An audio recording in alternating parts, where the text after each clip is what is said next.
ladies and gentlemen, let's talk about Russia. And there's two themes I want you to keep in your head when we talk about Russia.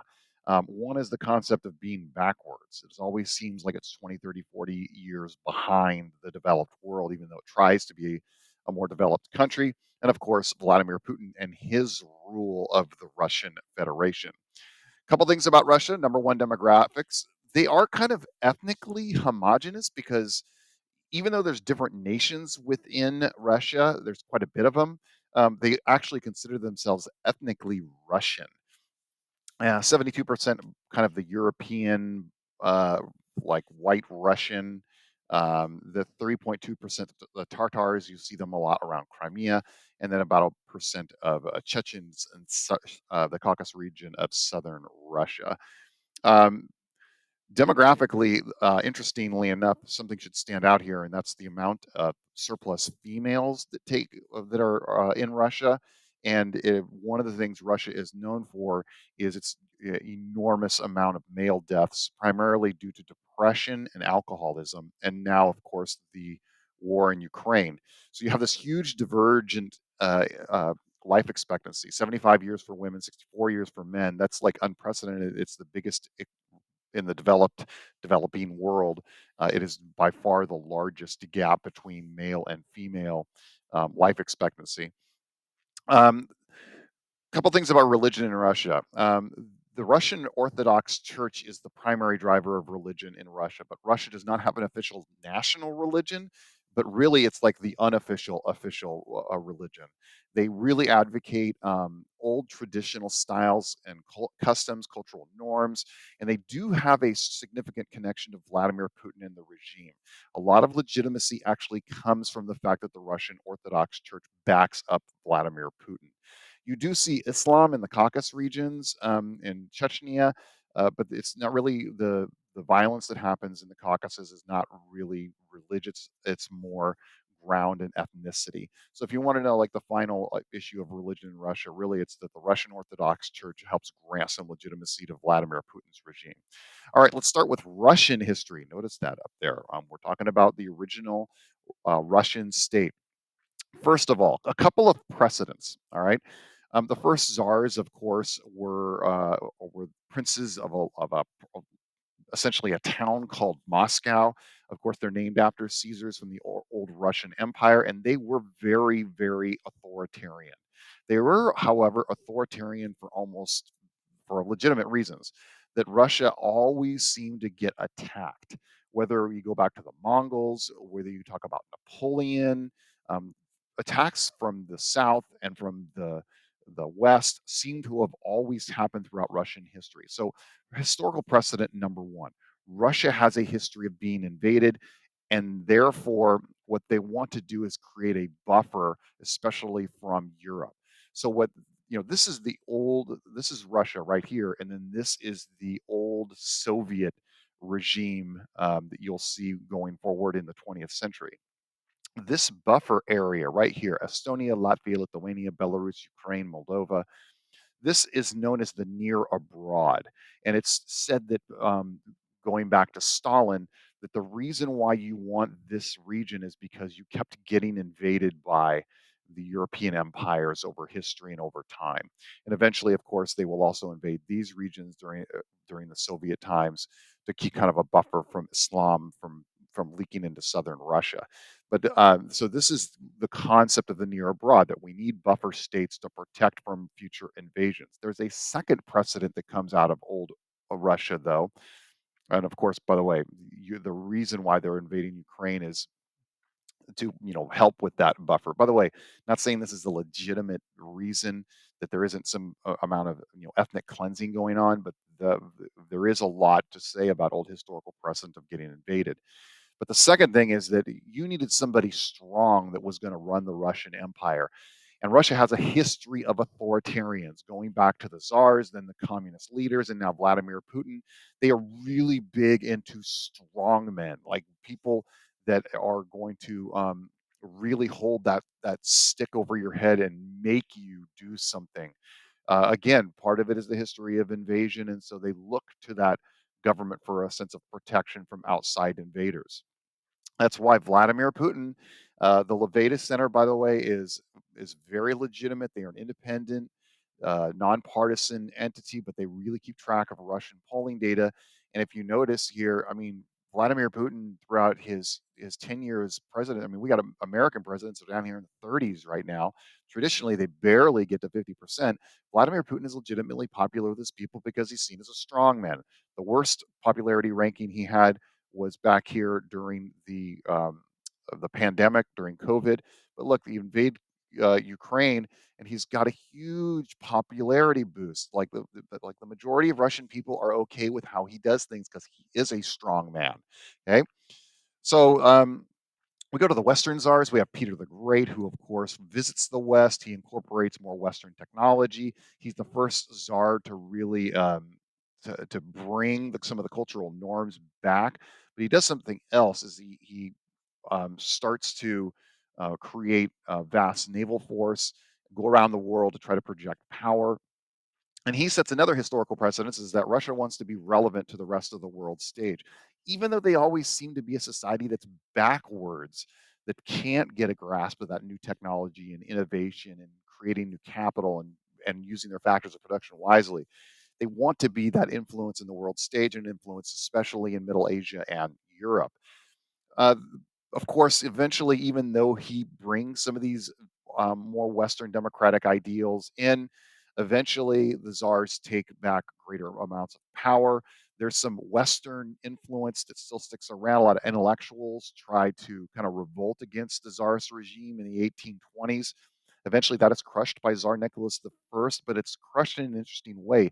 He uses secret police to secretly go into these organizations and kind of eat them out from the inside. And then eventually, they collapse in on itself, and then you come in with a lot of authority and power, and bang, you got the revolution is crushed. And we have another historical precedent. Secret police have been used throughout Russian and Soviet, and then eventually Russian Federation times. The current um, secret police is a special division of the police force, like a military police. It is an arm of the government. It is called the Federal Security Service, otherwise known as the FSB. It is really tied into Vladimir Putin. They are strong, staunch Putin supporters. That's the circle that's going to be around Vladimir Putin to make sure that nobody from the outside, any of the oligarchs or any revolutionary movements, can get traction and power. Okay. Eventually, of course, Russia goes through a series of losses. They lose to Japan in 1904. Obviously, during World War I, they're using cavalry charges against machine gun nests. And eventually, Russian soldiers are like, they're debilitated. They have no guns, no working machinery. They don't have any food, no shoes. You're getting these mass defections. And that eventually leads to a very violent event, and that is the Russian Revolution. One other historical precedent going back to being invaded and oppressed. Russian people have been through a lot of pain. So when you look at future events, can the Russian people go through being miserable? Yeah, historically they have been miserable and oppressed and everything else. So they're kind of used to rough times and they don't mind still going through them. This leads us, of course, to the concept of communism. Yes, join the party. Now, communism is a reaction to the Industrial Revolution by Karl Marx and Friedrich Engels. Notice the date, it's 1848, and it really doesn't take traction until the early 20th century. Essentially, Marxism is the political philosophy defined by Karl Marx in the Communist Manifesto. It's the original idea of communism.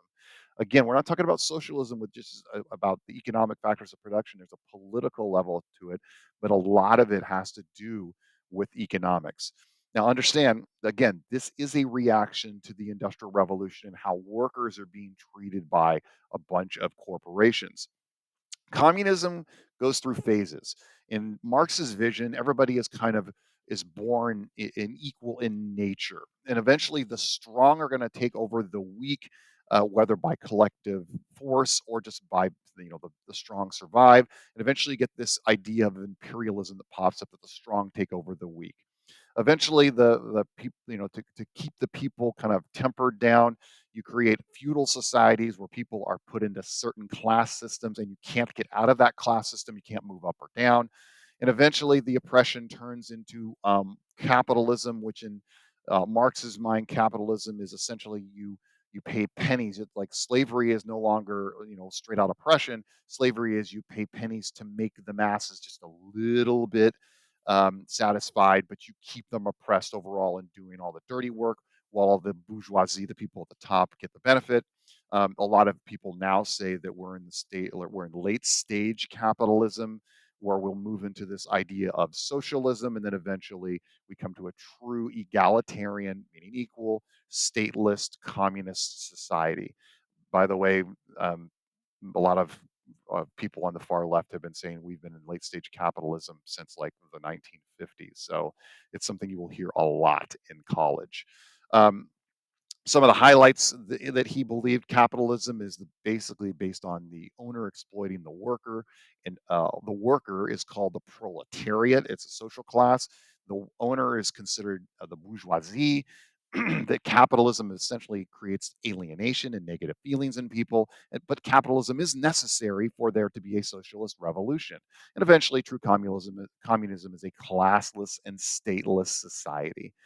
There are no communist societies on a state level that have successfully worked in human history. And of course, everybody's in on the game. You have the proletariat is down here, and then of course you have the upper class right here. You have the military that protects everybody. You have the church that essentially lies to keep people in check. You have eventually the complete elites and the kings, and money is at the root of all evil. Um, Take it for what it's worth. The communist world at the height of the Cold War, you had parts of Africa. You obviously had China, Vietnam, North Korea, Russia. You had the Warsaw Pact countries in Eastern Europe and Cuba. The communist states now is basically Cuba, China, Laos, Vietnam, North Korea, China. Um, and there's no indication that there's a lot of original Marxist states that are threatening to pop up anywhere. Occasionally, you have some countries in South America that will start talking to the left, but not really much comes out of it. So during the Russian Revolution, you have two sets of commies. You have the Mensheviks, who are hardcore orthodox communists that want a revolution in every industrialized nation to tear it down and create a class society. Vladimir Lenin, though, disagrees. What he says is that you're not going to get that to work. That it's going to be kind of like what we saw with the Occupy movement. You're just not, if you don't have leadership, then it's just going to fizzle out and become like this nebulous nothing. And so Vladimir Lenin comes up with the idea of democratic centralism, where you need a vanguard, you need a leadership group to lead a revolution in the name of the people. You need somebody that's actually going to create the egalitarian society. And his followers are known as Bolsheviks. And they come and follow Lenin, and eventually, during the October Revolution, really violent, really nasty, they take over the Russian Empire. And of course, if you want to go see Mr. Lenin, he's chilling right now at Red Square in Moscow. So then Russia is no longer there. In 1918, you get the creation of the Soviet Union. The man who really creates the Soviet Union is, of course, Joseph Stalin. We know him as a bloodthirsty, tyrannical dictator. He did work with Lenin during the Russian Revolution. He was warned by, or Lenin was warned about Joseph Stalin. But when he takes over, he creates a totalitarian regime, which of course means that everything is under control of the state, everything politically and economically. But he basically says we're going to turn our economy around, focus on agricultural collectivism, where everybody either makes agriculture for the collective, for the community, and massive, massive, massive infrastructure projects, entire cities that are made and dictated to create things like steel and electricity and oil. Now, what he does is he traces, and this is what is imperative to understand about communist societies. He places the Communist Party at the center of control of the Soviet Union. And whenever you have communist states, the ultimate in authority is the Communist Party itself. Now, what that is depends on who's ruling. So in Uncle Joe's time, Stalin is basically the Communist Party. So there's nowhere to go. I mean, it's Stalin and that's it. And when he takes control of the Communist Party, he said, like, the only way you really go forward in the Communist Party is that you are loyal to the party. ultimately loyal to Joseph Stalin. And this is known as nomenklatura, and that's the process of you're going to get your position based on how communist you are, how much you are loyal to the party, and thus Joseph Stalin. Now, when you get into communist societies, usually the legislative branches are known as the Politburo. They are the heart and soul of the Communist Party, where a lot of decisions are being made. But the head of a party is known as the general secretary. He's usually the head of the Politburo. And of course, Stalin was the general secretary from the 20s to the 50s. Now, it doesn't matter who, like the president is, a prime minister, any of those things. When it comes to a communist state, the general secretary of the Communist Party, pardon me, is the ultimate decider of what happens in a communist state. It's always the general secretary. It's the head of the party. It's party all the time when we're getting into communism. All right. So this creates a kind of parallel government in communist states. We're going to see something similar in China, where you have the government level institutions here, the Supreme Soviet at the national level, you have the regional level communist governments, and the local level communist governments. But overseeing all of these governments is the party. The party has a national level, a regional level, and a local level that makes sure that you are paying attention to what is going on. And who runs the Communist Party? Of course, the Politburo. And who runs the Politburo? Ultimately, the general secretary makes those decisions. But the party oversees the government. So when it's like in a communist state, who's more important, the government or the party? Always the party. Party all the time. Okay. Private land is, of course, abolished. Communist states, when they make their economic planning for the future, they do it in 5-year increments. These are known as 5-year plans, and they are the centralized organs of planning economic systems within communist states. And Stalin focused again on collective agricultural collectives and industrialization. There are a variety of general secretaries going forth through the 60s, 70s, and 80s. Eventually, Mikhail Gorbachev takes over in the mid 1980s. He's kind of a younger generation of communist. He's a little more westernized, but he also understands that the Soviet Union has lost an arms race to the United States in the West, and he's got to figure out how this landing is going to go in the Soviet Union. So he initiates 3 waves of reforms: glasnost, perestroika, and democratization. Glasnost is a sense of openness. So he allows discussion about political ideas. He allows more social and economic issues to be discussed in public and by groups. And he starts to actually allow some criticism of government policies. Um, Number two, perestroika, he starts to, in a little ways, liberalize the economy. You can privatize a little bit if you're a farmer. He starts to penalize factories because remember, when the government runs you, your incentive is basically to meet quotas. It's not to actually perform to the best of your ability. So he starts enacting greater penalties. He actually lets prices float a little bit in the free market, and then he has um, foreign companies start to come. You start to see McDonald's and Levi's and American cigarette companies coming into the Soviet Union. Now, Mikhail Gorbachev is actually super popular with the United States. He had a running feud with Ronald Reagan, who was the president at the time. But eventually, I mean, he had a house in the North Bay in Mill Valley, and he would visit the Bay Area often. Very popular in the United States. But when it comes to Russia, a lot of people saw him as, oh, what have you done? Because now you have a command economy where the government's dictating everything, including your safety nets, and that has now disappeared. That's gone. And communism starts to fall. Um, it started actually in the 1950s in Hungary with a lot of protests. And then in 1988, you have the Solidarity movement in Poland. That's a Warsaw Pact country. They are starting to become more democratic. And of course, it culminates with the killing of Nicolae Ceausescu in Romania in 1989. They literally on television take his wife and him out back and shoot him. And the communist state starts to crumble. That culminates, of course, with the end of the wall in Berlin, and East and West Germany come together, and then the Soviet republics start to all break away. These were all, of course, part of the Soviet Union. So you have Lithuania and Estonia and Latvia go away. Here's Armenia. Here's Ukraine in August of in 1991 that breaks away, in Tajikistan, Turkmenistan, Kazakhstan, and these they just become their own states. And there's not a whole lot the Russian government can do because the Russian government is super weak. There's one last attempt by the communists to maintain power, and that is the revolution of 1991. It is a coup attempt, and it's led by hardcore conservatives, communists. The vice president, the head of the KGB, which is the Soviet spy agency, a lot of military advisors. They attempt to take power, and they actually put Gorbachev under house arrest, and they try to get the military to come out and fight in the streets.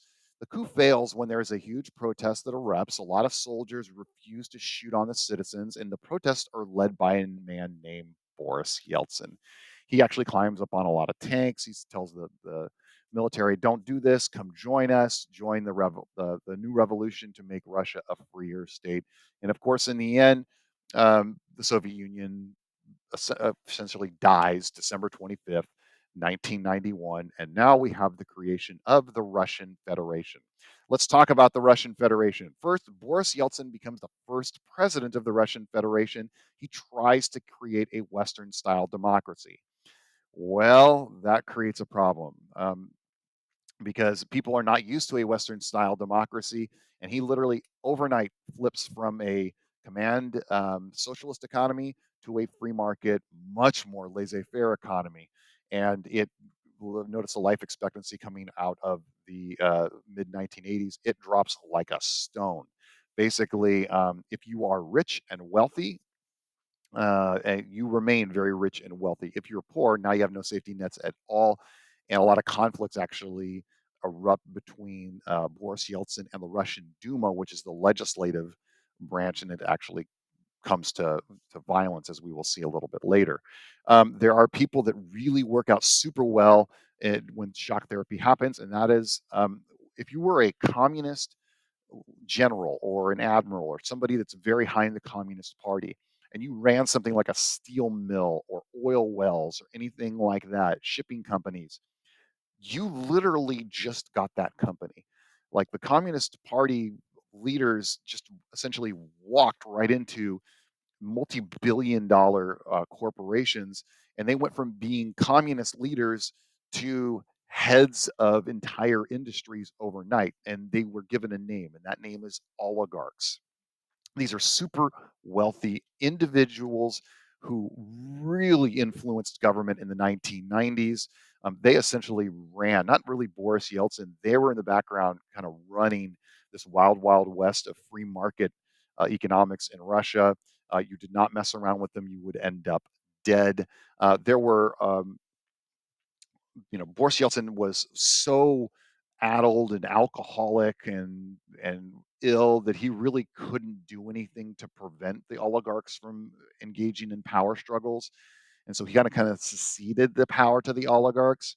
And he was often drunk in public. He would show up meeting President uh, Bill Clinton, doing tours on naval ships drunk. He was really out there. So eventually he realizes he gets really sick, and he realizes his time is short. So he picks this law and order hardcore politician.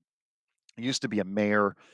His name is Vladimir Putin, and he becomes the prime minister, basically the equal to a vice president in 1999. Now, this down here is is Chechnya. This is the Caucasus region of Russia. Chechnya is known for a lot of violence, and it's kind of a Muslim stronghold, and it tried to revolt against Russia in the late 1990s. There was essentially an Islamic rebellion that happens there, and the people are rising up against Vladimir Putin. You have a group of countries. Here's Chechnya right here. A lot of these Dagestan, North Ossetia, you'll hear them occasionally on the news. There's some uprisings here even now. So there are a couple of events that happened that helped Putin kind of rise to power and maintain power. Number one is a group of apartment buildings in Moscow are blown up by a series of set bombs and car bombs. Kills 300 people, over 1,000 people are injured. It created this massive uproar, and the Russian government says, guess what? It's Chechen rebels that did this. And this leads to a really quick, decisive war in Chechnya, a massive artillery strike and bombing that kills tens of thousands. And that's the capital city in Chechnya of Grozny. And Vladimir Putin is seen as a hero. He goes and essentially kills the terrorists, and his popularity soars.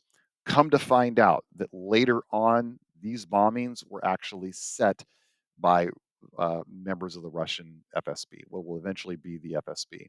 And it was kind of a staged thing to get Putin to say, hey, we need to go to war in Grozny, get his popularity rising, and that helps his rise to power. So Vladimir Putin becomes president in 2000. Dmitry Medvedev is his vice president. Notice that there was a flip in 2008 where Medvedev serves as president, and then Vladimir Putin is his prime minister for 4 years. And now, of course, Putin is basically been president in perpetuity. Vladimir Putin isn't, and his regime are run by a term now that you'll see in regards to Iran. You'll see it in regards to China.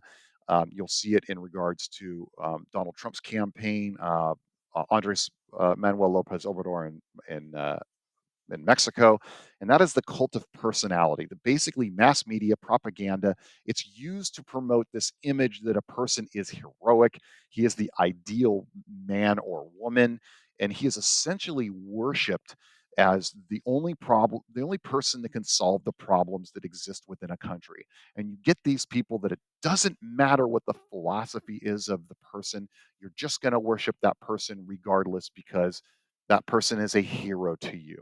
And Vladimir Putin becomes that definition of the cult of personality. He has songs written about him.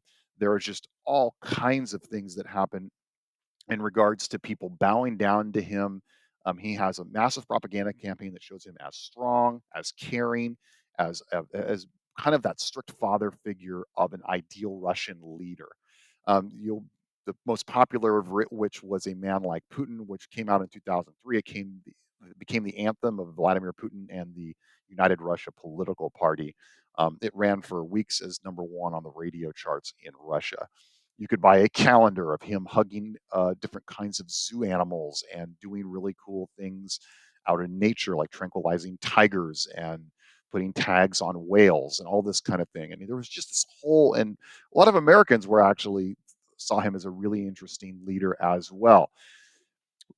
But it had its downsides, and that if you want to watch a good movie about watching what happens when a cult of personality gets connected to you and then your downfall, Masha Drakova was at a youth camp that Vladimir Putin visits. She's famous, goes up, gives him a big hug and a kiss on the cheek. Eventually, she becomes head of Nashi, which is kind of a youth elite guard that does summer camps for teenagers, and it's a Putin propaganda group. And she rises and rises and rises in the ranks. She's got a car, she's got an apartment. All these things happen to her that are great. And then she becomes friends with a group of journalists, including activist Boris Nemtsov, and you watch her come crashing down. She starts to see, she's going against the cult of personality.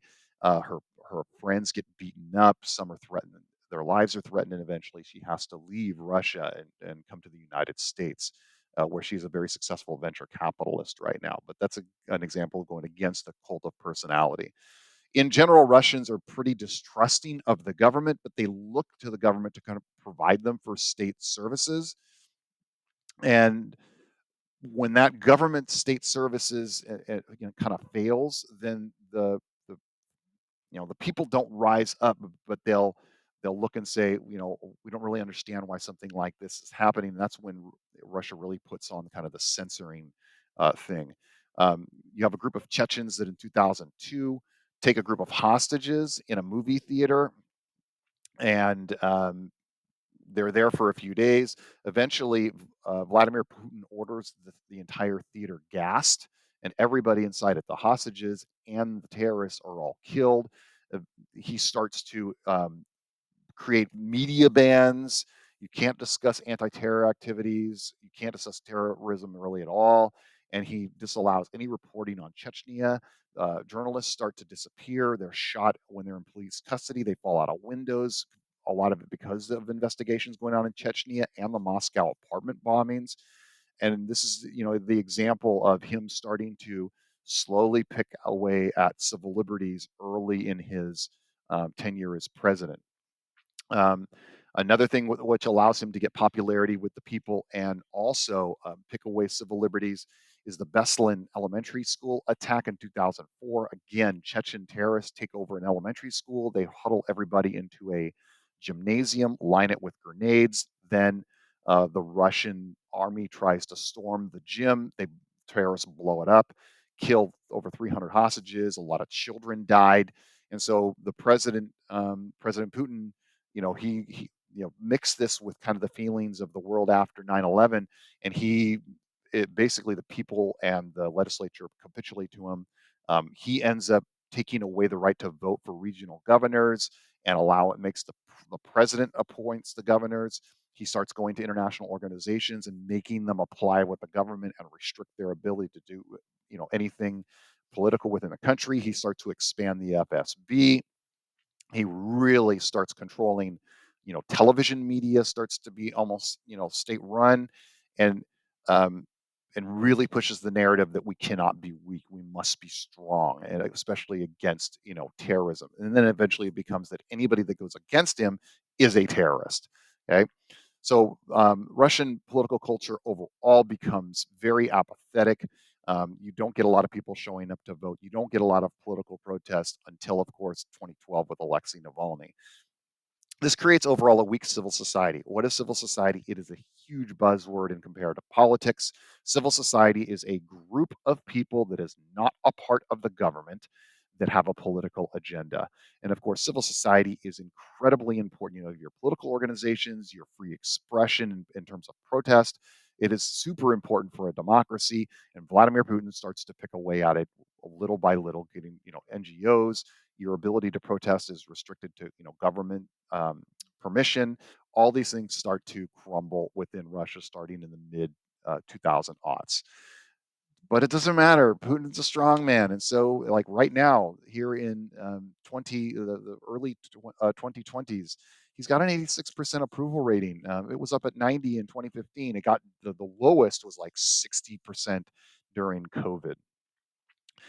The oligarchs, remember the oligarchs in the 1990s? Well, what's their state? Well, if you're an original oligarch that got a company, you take your money and you stay out of politics. Vladimir Putin has basically run everybody else off or killed them. If you are an old friend of Putin who is an oligarch, you stay quiet, you stay wealthy, you stay out of politics. The only oligarchs that are really active are that have any influence on Putin at all, and these guys don't. They're too scared of him. Are what are known as the Siloviki, and they are the military elite oligarchs. These are the people that work with Vladimir Putin during his time in the military and with the KGB. They are very influential and they are very secret. A lot of people wonder, in terms of, does Vladimir Putin run Russia, or do the oligarchs that are the Siloviki actually allow Vladimir Putin to rule Russia, or is he simply part of that group of the Siloviki himself?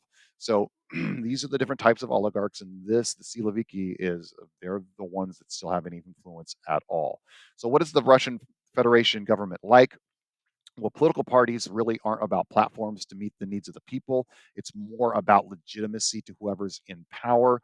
There are four primary political parties. Only one is really that active. United Russia. United Russia is the party that protects the ideals of the presidency, in this case, Vladimir Putin. It is a centrist, but ultimately a nationalist Russian party. And it's currently the party that is in power. You have the Communist Party of the Russian Federation. They are the successors of the old school Communist Party. They are Soviet nationalists. They want to bring back Russian expansion, collective farming, Marxist policies, that kind of thing. But they have thrown their support behind Vladimir Putin. You have the Liberal Democratic Party of Russia. This is not like the Liberal Democrats of the UK. These are hyper nationalists. They are crazy nuts that are like, they're wackadoodle. They were created by a man named Vladimir Zhirinovsky, who had guaranteed vodka to every Russian citizen if he was elected president, that when bird flu happened in China, wanted to give shotguns to every Russian citizen to shoot down the birds. No, I am not kidding. He was crazy. But the Liberal Democrats have also thrown their support to Vladimir Putin and the New People Party. These are the center right, pro business. You would call them closest thing to a Western democratic political party. They are against a lot of Putin's policies, but have never actually like criticized Vladimir Putin, and in fact threw their support behind Vladimir Putin in the 2024 election. There are independents. One was Boris Nemtsov. He was a former governor and member of the Federation Council, the upper chamber of the legislative branch. He is pro liberalization in terms of freer trade, freer social policies. He was very anti Putin, and he was assassinated in 2015. The Russian Constitution was proposed by Boris Yeltsin in 1993. When he proposed it and he wanted to put restrictions on what the legislative branch was allowed to do, it almost caused a civil war. He had to eventually bomb the White House, which at the time contained the Russian parliament, and take it over by force to make sure the legislative branch did not um, essentially cause a greater internal conflict. Um, the legislative branch is made up of the Duma and the Federation Council. The Duma is the branch that's probably going to get more done. A lot like the United States, you can have your legislation signed or vetoed by the president. You need 2/3 to override in both houses to override the presidential veto. Almost never happens. The Federation Council, the upper house, is appointed by the regional governors. Of course, those governors are appointed by Vladimir Putin. And basically, the legislative branch has become a rubber stamp to whatever Putin wants to happen. The president's term is 2 terms of 6 years. It is almost impossible to impeach the president. Why would you if you're a rubber stamp? He can issue what are known as decrees. These are basically presidential laws that can be created. Nobody goes against those decrees that wants to keep themselves out of jail or alive. He can appoint the prime minister, which is confirmed by the Duma. The prime minister is essentially kind of like a vice president, and he has the power to suspend state laws if those laws are found to be unconstitutional in his mind. He won the last election in 2024 with 88% of the vote. It is not considered a free and fair election at all. There are different types of electoral systems around the world. First past the post is whoever gets the most votes. You will see this often in a lot of legislative elections. The second type of legislative election you'll see is proportional representation, where the percentage of the votes you get in public equals the percentage of seats you get in the legislative branch. And then also you have the majority runoff. This is what you will see often in a lot of executive votes around the world. So you have an election. If somebody gets a majority in the first round, that person wins. If there is no majority, then you go into a second round a week or two later to decide between the two who is going to actually win the presidency. So the Duma is half proportional and half first past the post. And this is to, like, again, these are intentional to try to maintain control of united Russia. To even get a seat in the Duma, you must get at least 5%. Yes, that is intentional to keep smaller parties, from getting a say. The Federation Council is obviously not elected; it is chosen by regional governors, and the president is decided by majority runoff. Since Vladimir Putin got 80+% in 2024, he does not have to run again in a later round. The legislative branch in the Duma is set up like this. United Russia has over 50% of the seats, therefore, they'd get to dictate all the policy. The current prime minister, who's basically appointed by the president and approved by the Duma, is supposed to implement a lot of domestic policy. His name currently is Mikhail Mishustin. He doesn't really do a lot. He's just kind of a Putin lackey. He technically can be removed by the Duma, but again, they all fall under Vladimir Putin, so who cares?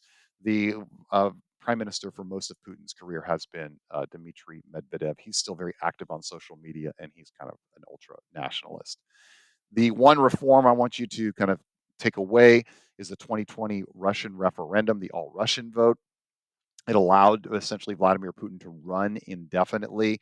It raised the residency from 10 years to 25 years to be able to run for president. It allowed the Federation Council to remove any judges It made the heads of law enforcement appointed by President Putin. It banned gay marriage, and it put faith in God as part of the constitution of the Russian Federation, a nod to the Russian Orthodox Church, I might add. Putin is going to end up, because he had won in 2024, being the longest serving Russian leader, coming up in a couple of years, um, taking that away from Joseph Stalin. Here is the makeup then of government. You have what's known as a dual executive, even though that's in theory. That you have a president and a prime minister. That prime minister is nominated by the president and confirmed by the Duma. So he acts like, when it comes to the Duma, the prime minister acts like kind of the leader of that lower house, but everybody is basically running to whatever the president wants to happen. And of course, the Federation Council is appointed by the president. So this is an example of where you get this hybrid government of a president that is elected by the people, and then a prime minister that's nominated by the president and chosen by the Duma. So it's kind of like this mix of parliament and president, and we'll discuss this more as we get into class. Who's actually in charge in Russia, of course, though, is Vladimir Putin is ultimately in charge. So this is one of those things to where when you get something on the AP test, and you're going to have to know the technical things, like that he is elected and that there is a legislative branch that has these powers, but you're also going to have to realize that when it comes down to it, Vladimir Putin is creating a more totalitarian, Stalin-esque kind of society. All right.